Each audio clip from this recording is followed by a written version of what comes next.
Este project was bueno para con el mga bata sa grade 1 hasta grade 6.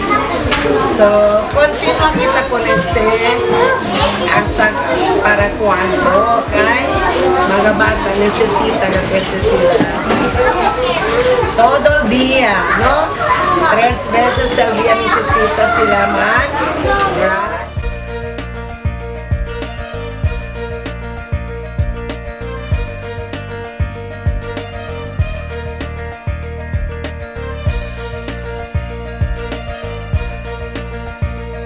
As a teacher, I will always see to it that proper lessons on hand washing and at the same time toothbrushing will be integrated.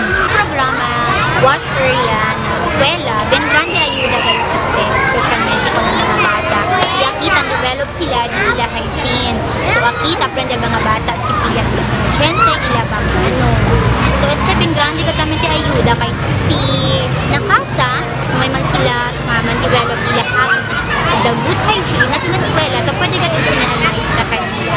I can find enjoyment ang mga bata, alegre ang mga bata takas sa este, si pila na de gente, manera de kalabangano, so tan enjoy sila hunto at ila mga bata.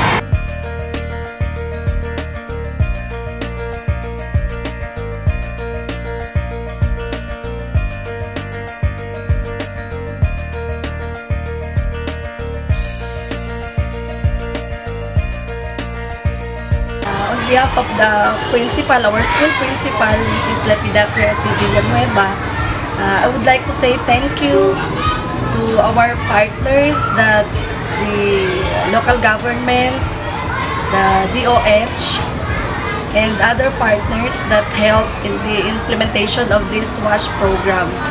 So, in our school, we are very thankful because as of the moment, pupils are already practicing the toothbrushing and proper hand washing.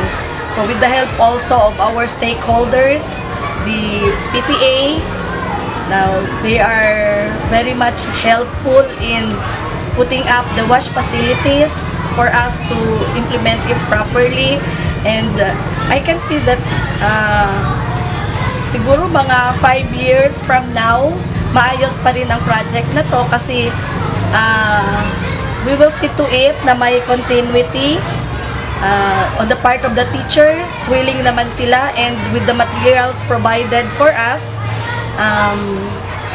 araw-araw natuturuan namin ng mga bata ng tamang pamamaraan, ng tamang paghugas ng kamay at pag-toothbrush. So, sa ganitong paraan, mababawasan ang mga batang nagrereklamo ng masakit ang ngipin at yung mga batang nagkakasakit. So, for sure, magkakaroon ng proper education. Thank you, Wash, for coming to Putik Central School.